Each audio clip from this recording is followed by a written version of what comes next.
ভাবছো তো রেডি হয়ে কোথায় যাচ্ছি? দাঁড়াও দাঁড়াও, সব বলবো। আগে এখানে দেখে নাও কটা বাজে। এখন বাজে দুপুর ওই 12টা 40। এখন আমি যাচ্ছি সোজা বাড়ি। সাডেনলি প্ল্যান হয়েছে, এখানে ম্যাটটা তুলে নিলাম, কারণ কি দুজনকে নিয়ে একবারে বাড়ি ফিরবো। আর আসা মানে ওরা ডিরেক্ট ঢুকবে ব্যালকানিতে। এইবার কিউইকে দেখো, ও ভাবছে দাদা কোথায়, যেহেতু আমরা দুজন সবসময় একসাথেই যাই। ও বুঝতেই পারছে না যে আমি একা এসেছি। তারপর আর কি, কিছুটা সময় কাটিয়ে সন্ধেবেলা তিনজনে মিলে বাড়ি ফিরলাম।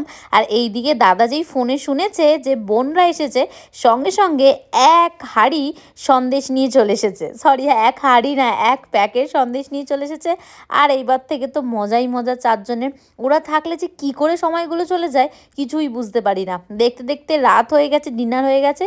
এবার হচ্ছে মেন পালা, চারজনে একসাথে শোবো। কে কার পাশে শোবে বলে কাড়াকাড়ি হবে। তারপর কি, রাতটা দেখলাম হুড় করে চলে গেল, সকাল হয়ে গেল। রাহুল যাচ্ছে অফিসে, আর গিগির হচ্ছে এই কাণ্ড। চলো দেখা হবে অন্য ভিডিও।